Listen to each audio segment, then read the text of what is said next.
Assalamu alaikum warahmatullahi wabarakatuh.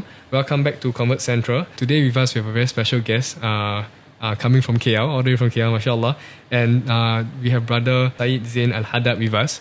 And mashallah, brother Syed, he lives in Tarim. Normally he will also transit between Tarim and KL. Today, alhamdulillah, he's made the way down to Singapore to meet us and have a podcast with us. And with really the objective of introducing some of the concepts that sometimes converts like myself might be difficult to wrap our heads around, right?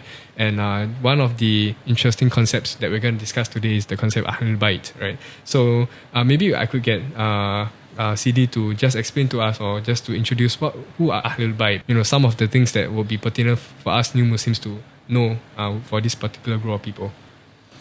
Bismillah. Alhamdulillah. Allahumma salli ala Sayyidina Muhammad.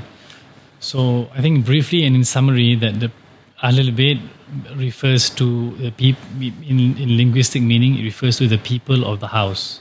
And it refers to the house here meaning the prophetic household. And in summary, it leads to the people who come from the descendants of Prophet Muhammad.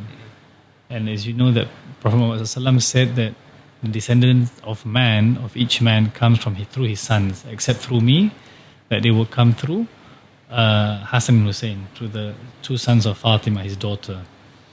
So basically those people that come through the descendants of Hassan and Hussein are understood as the Ahlul Bayt. And now there are multiple understandings and definition of the scholars, but the descendants of Hassan and Hussein, the two grandsons of the Prophet ﷺ, is the most clear and dominant position that is agreed upon, that people who come from this lineage are from the Ahlul Bayt, the prophetic household. And another, say, simpler manifestation is that, for example, at the Battle of the Trench, people were very proud to have Salman al-Farisi, the Persian, around, and his contribution is great. And the Muhajirin, the people who immigrated, said, Salman is one of us. And the Ansar, the people who from Medina, say he's one of us. And the Prophet says, La, he says Salman al-Farisi is from the Ahlul Bayt, he's from the prophetic household. So that's an example of other meanings that it can take. But I think in this context, we're referring to the first one I mentioned. Yeah. Alhamdulillah. And just also as a follow-up question, right? Why is it important for Muslims to know people who belong to the family of the Prophet ﷺ, and what is the significance for this group of people to the Ummah of the Prophet ﷺ? I always say hadith, the Prophet ﷺ says that, love my family for my love. That's one aspect, right? He says. So it's a clear guidance and instruction from him. At the same time as well, in our prayer, that even in your dua kunut that you read standing up for Fajr, in your tashahud akhir, before you say Assalamu alaikum, you say Ashhadu an la ilaha illallah, Ashhadu anna Muhammad Rasulullah, Allahumma salli ala Muhammad wa ala alihi. Alihi, that means his family. Wa ala alihi Muhammad. That's from the compulsory part of reading. The sunnah, I would say the sunnah mu'akkada at least of in prayer. So even in prayer, you mention his family a lot. So now that his family do exist in presence, so I think that's the simplest. So if it's such an important part in your prayer, and the people you're speaking about exist, then you understand that now. Now that you can see from a direct perspective, right? But I would like to take it somewhere a little bit extensive, which is, I think we find many people today that talk about Islam and talk about Muslim issues around the world, and they speak about this issue and that issue, right? I think we forget about the importance of family. Yes, there are things that happen in other parts of the world, whether it's discrimination or oppression or opportunities or whatever, but things that happen at home is also very important. Home in your home country, home in your home community, home in your home household, with your family. So look at how much emphasis the Prophet Muhammad put in his household, telling people that, to the point that he venerates his family in multiple aspects, in his day-to-day life as well as in prayer, which means whether or not you're from the prophetic household or not, that family plays a great importance. The man that came from Yemen, Hadramaut, I think, came all the way to do jihad, and the Prophet ﷺ asked him, how did you find your parents when you left? He So they were in tears. He says, so go back and serve your parents. That's more important than the jihad, to go to war. And this is a time when they needed people. So I think we also need to understand and have this discussion when you speak about Ahlul Bayt. Each person has your Ahlul Bayt. You have the people of your household, and it's very important. And I find there are also people out there who are very active in da'wah, or very active in the mosque, or very active as pious Muslims and online or whatever, but they don't pray. They may not pray Jama'ah in their own households. But the emphasis of household and how important the family is very strong. So I think the manifestation is sometimes incomplete, and we understand this meaning of Ahlul Bayt rather from a very, literal and direct point of view. Yep. Inshallah, that is actually an insight that has never occurred to me before.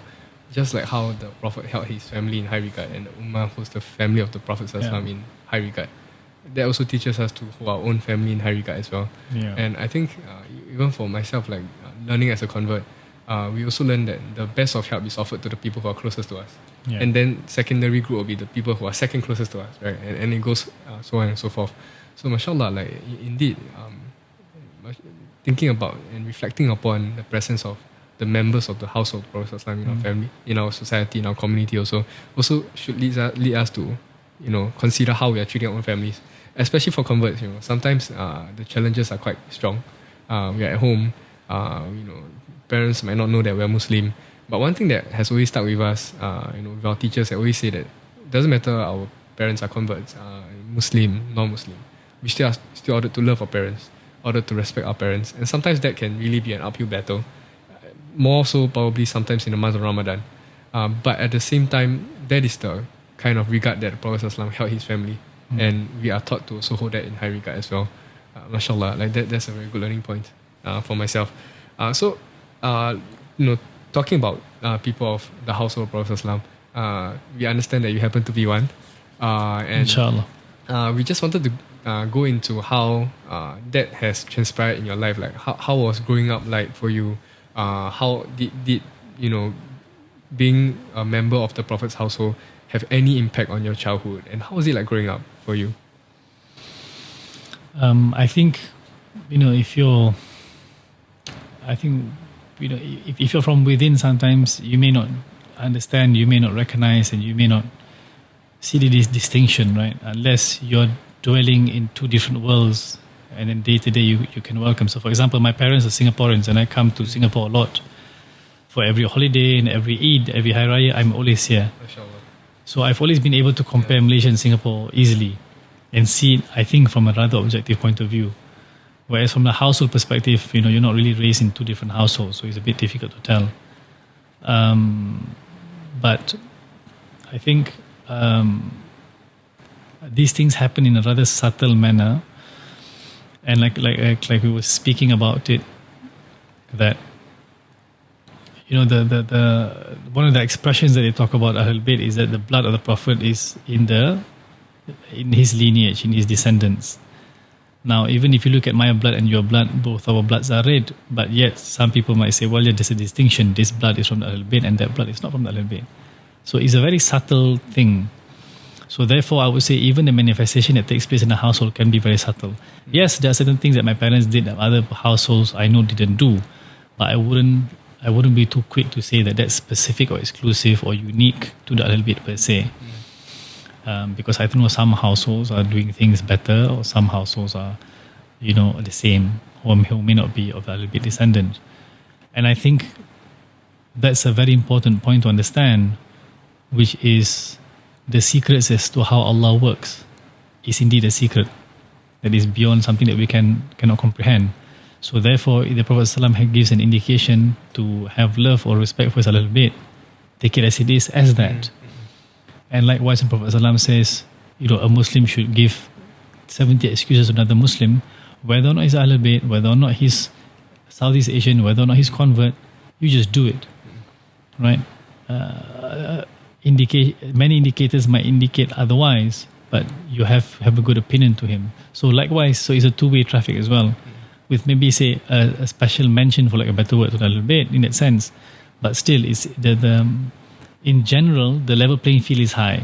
with one additional distinction on this side. So it's not like so everyone else is lower and this is higher, or everyone else is in one camp and on the far other side is in another camp. No, we share a lot of overlapping principles and grounding, with maybe one extra mention on this side. So I would say that's when you talk about being a little bit household, that so it's a very difficult thing to ask, to mention. I think for myself, when I first found out about this concept by descendants of the Prophet ﷺ, it did confuse me a bit. But as you said, like Habib, you know, when we talk about Ahlul Bayt, yes, indeed, we do have a special status when it comes to the descendants of the Prophet ﷺ. But we also, you know, upon further learning, we realized that there are hadiths that Prophet ﷺ mentioned that do not come to me with your lineage, come to me with your deeds. Yeah. And things like this, as you mentioned, even before we started the podcast, there is a spectrum when it comes to life experiences, right? Just because you know, we belong to a particular household does not mean that it's the deciding factor for most of us, right? Yeah. And I think like that is actually something that was pretty eye-opening. Like we always believe that, you know, people who are descendants of Prophet ﷺ, you know, they live a very special, different life, right? And you know, I think that just goes to show that that there is a place for everyone to play, you know, within society. And I wanted to add on a follow-up question, right? As we've discussed earlier before the podcast, we were asking about what is the amana when it comes to being a member of the Prophet ﷺ's household. Do you think that there is an amana? Do you think that you know, there are certain roles that you guys have to play in society when it comes to representing the household of the Prophet ﷺ? I think the amana is insofar as much like if you're Singaporean and you're traveling in the east or the west, that there's a level of amana that you don't want to do things to embarrass your country, and that you would want to impress people of your country. Just like there's an amana that you see a tendency that if a man comes from a 3 generation of, say, craftsmen, that the son would have a level of amana that either to become a craftsman himself or to be helping in maintaining that tradition and in the excellence of that tradition. So likewise, I think with Ahlul Bayt, I think there is a level of amana, of expectation, that I think that you are to follow whatever your parents did, right? Whatever your forefathers did, and much of them were involved in spreading religion. But in here also, I think there's something great, which is while the amana of that is established, can you imagine the people who don't have that amana but take it on, which is people who are not from the prophetic household? How great of an honor is that for someone that's not from a prophetic household, who didn't come from a generation, a lineage of scholars, a lineage of people who are missionaries, and yet they took it upon themselves and really charted the path for their future generations. So that man who's not from the Ahlul Bayt, for example, who's not from a scholarly background, and now goes into promoting Islam in one way or another, and that's going to influence his son, and his son's going to say, my father was part of that, and that will, right? So it's a very great affair to also understand that amana. So that's why Allah's rahmah is very vast, right? We really try to understand these things. It's very, very vast. So it applies to, well, as you mentioned, Ahlul Bayt, but I'm pointing out that it also applies to other people as well.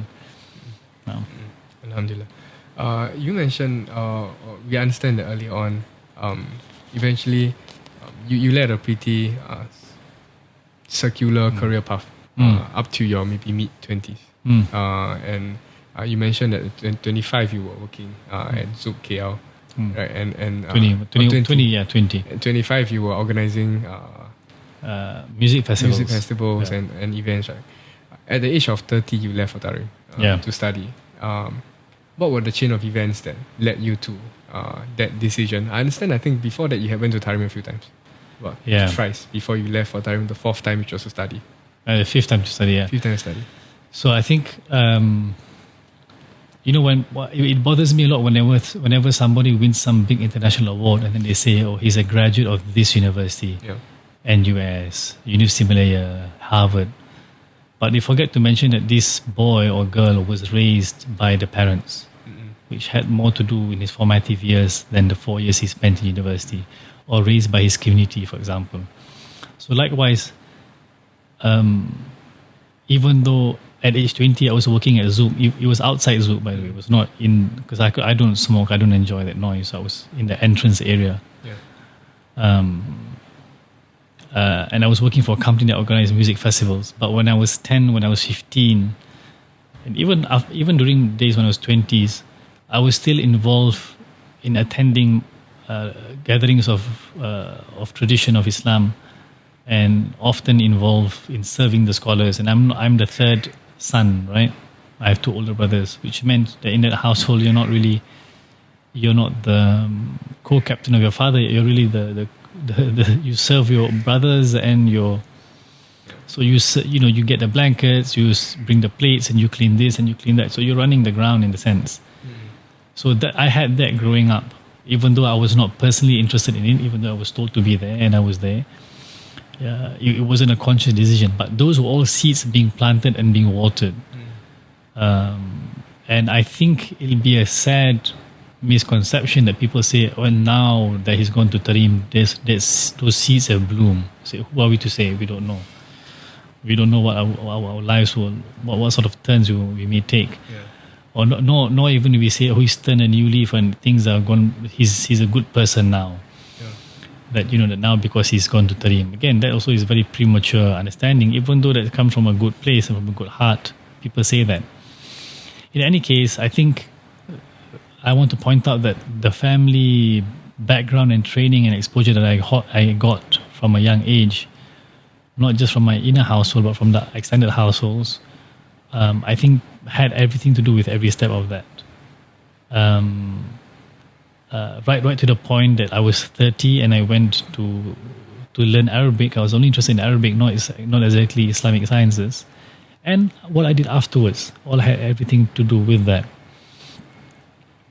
And I think the rahmah in that is that even when you look at when people say it takes a village to raise a child, I think in this day and age, it's often become a slogan rather than a reality. But if we can make it less and less of a slogan, it'll be good. That when we look at the friends of the children of our friends, the children of our relatives, that we look at them with a smile, it can really affect them. It can really, for example, I know a boy, there was a son of a particular Habib in Medina, and he was a student of Habib Bakr Attas al-Habshi, and he was in London, and then he met my business partner, my cousin, as a young boy, and then he found out that he had memorized a surah, and he told the boy's father he should get him like a game. He says, when they do mistakes, we often scold them, but when they memorize something, a surah or something, we should give them a gift. Right? But my point is that man's advice, and he took knowledge from a scholar, that man's advice to this uncle had something to do with his upbringing now. We might say it's a small piece of the puzzle, but it counts. These things count. So which is why as much as we want to promote our children, we also need to protect our children. Naam. Alhamdulillah. In that case, I just wanted to ask as well, before we move on to the second part of the podcast where we discuss, what happened in Tarim. Was your heart always set on Tarim when you were you wanted to pursue Arabic studies, right? Was that the only option that you wanted at that point of time? What steered your heart towards going for Tarim instead of going for other institutions that were available around the world? I think I was only exposed to Tarim at that point. I wasn't really exposed to like the tradition in Egypt, in Damascus, in Mecca, in Jordan.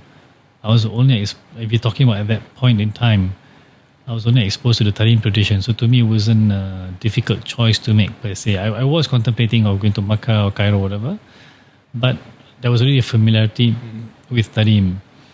I was not really making a great distinction really that, the spirituality that is better. No, it wasn't. It was just a matter of I was familiar with the space. And I want to use this chance to kind of point out something as well, which is this. Great things don't always have to happen due to deep decisions. Like, there was a deep reasoning why he chose to go to Jordan, or there was a deep reason why he chose to go to Tarim. No. Yeah. And we've had this discussion before in Tarim with some of our friends and some converts and some friends I have in the UK. I do work in the UK, so I come like for business work. And there's a brother, Polish convert that I know, Thomas. And we had this discussion with him, and he says, yeah, it's true. He says, I came to Tarim the first time, and really what made me want to come back to Tarim to study full time was that when I went there for the first time, there's one evening, and remember, like, he's attending all sorts of lessons, right? All spiritual and all nice.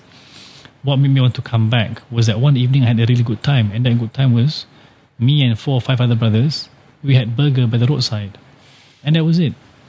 It doesn't always have to be something deep and great and profound. it is profound, it is deep and great, but at least from an outward perspective, it's not like, oh, I read the book of Ghazali and I felt. It doesn't have to be that. It can be because I like it, right? Because I just want to be there. It's as simple as that. Yeah. So all I wanted at that point in time, I was reading Qasidas a lot, not a lot, but a good amount. And mind you, I come from a very hip hop background, so poetry, I guess, was a natural thing. So I look at Qasidas, and then I felt I just need to understand what I'm reading. And that was when I felt I needed Arabic. I didn't want anything else, just Arabic. And then from there, things kind of progressed. I did a convert sharing once at some Darul Akam event, right? And when I was coming up with my PowerPoint slides on my life, I had some friends in secondary school. Growing up, I was quite a racist child because I didn't really have the opportunity to interact with Malays or Indians in my Chinese-dominated primary school. Somehow or other, my best friends were Malay Muslims in secondary school, and I ended up in Temasek Secondary School, which was also had a higher percentage of Muslims. So every time when they went for Friday prayers, I felt left out. I was just thinking, where you guys are going, and they didn't really explain it to me. But I was just telling them, okay, one day maybe we'll go together, because I just felt left out at the point of time. Fast forward, I found Islam through a friend, and Alhamdulillah, went to Darul Arqam, studied Islam, and Islam really made sense to me. I eventually embraced Islam when I was 20 years old. So I was looking for a name for my presentation, just a title to put at the front of the slide. The name, Allah's Path Back, just really resonated with me. Because I feel like everything I did in my life, like what you said, big decisions or big changes doesn't always have to come with deep reasoning. I think everything I did in my life, looking back now in retrospect, felt like Allah had planned it for me such that I would become a Muslim when I was 20. And I think that is just so amazing. At times we don't really understand the wisdom of what we're doing at that point of time. We can never be too assuming of things. Perhaps I'm at chapter 3 of my life. Chapter 10 would end up looking very good, right? But if people to look at me at chapter 3, that is something that might not be desirable at the moment, right? Yeah. So I think the same learning points I'm getting from what you're sharing, that a lot of things are apparent. Like, for example, oh yes, I'm from a house of the Prophet. Oh yes, I had a certain upbringing, but that doesn't necessarily end up to what is manifesting in your life right now. Yeah. Right. And a lot of factors coming into it. There's just something very interesting that I wanted to share also. But yeah, before we end this part 1 of the podcast, is anything you want to add on? I think because I think converts sometimes have an issue with elders, and this is a story about Sayyidina Ali bin Abi Talib, right? The son-in-law and the cousin of Prophet ﷺ. It's mentioned in the book of Fawad al-Mukhtar of Habib Zain bin Samit. People nowadays have managed to launch satellites to the orbit, go to the moon and send machines to Mars, study stones underground, and these are understood as great achievements, that they get to go into the cosmos and the planets and the earth and so forth. Even though it's a small portion of it. So there's a story of Sayyidina Ali bin Abi Talib that was rushing to go to the mosque for Fajr, for Subuh prayers, and he was late. And he's trying to catch Jama'ah. Now we know that if you catch Jama'ah, if you join in when they're doing ruku' before they get up, that means you got that rak'ah with them. So he's late and he's rushing to the mosque, and as he's rushing to the mosque, in the pathway there's an old man, which he didn't know, which means it's a stranger. But yet he felt obliged, and he didn't want to overtake the man, so he walked with the man. But the man is old and he can't really walk very fast, and they take time to get to the mosque.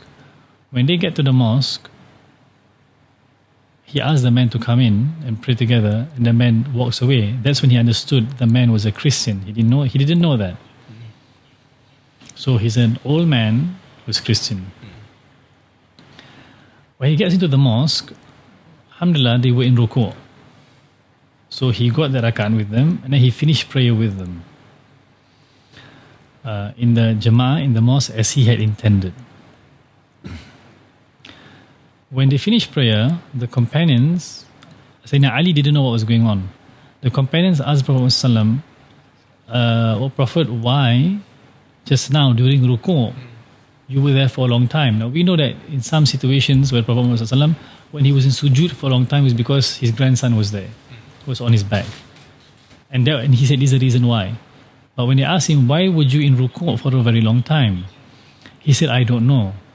He actually said, "I don't know, but when I was in ruku', Archangel Gabriel came and put his wings over me. I took it as a sign to remain in ruku'." Why was that done? And he says, "I don't know." And at that point, Archangel Gabriel appeared himself and told the Prophet ﷺ,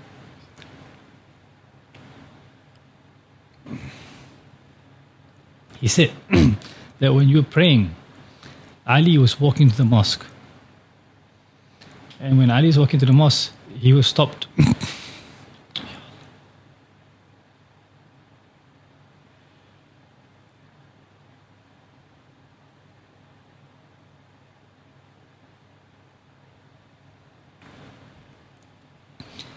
And he was walking to the mosque.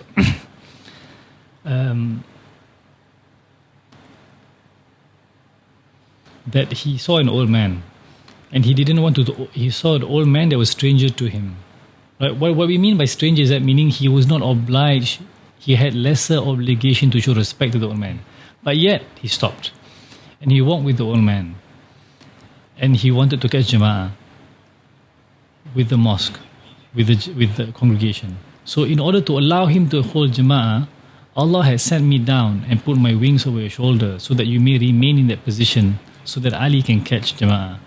And Allah sent Archangel Mikael to go to the sun and stop the cosmos so that the sun will not rise upon and Fajr will not end. Now that's the honor that Allah gives upon Ali, right, radiallahu anhu, who is showing respect to an old man who's a stranger, who's a Christian. That's the sort of rahmah that, and because of that, Allah allowed him to catch full jama'ah in the mosque because he was showing respect to an old man who's a stranger, who's a Christian. So I think we tend to forget when we speak about, showing respect to elders and honoring the elders. Prophet ﷺ says that those who don't honor the elders and don't show mercy to our young are not from among us. A very beautiful way of saying. He didn't say they're bad people. He just said they're not from among our people. So I think that's, people, when we speak about respecting elders, we miscalculate how great that affair is. Alhamdulillah. Thank you for sharing your insight, Sidi. Inshallah, do tune in to the next episode where we talk about Sidi's time in Tarim. And inshallah, for now, we'll just end this podcast and we'll see you in the next part.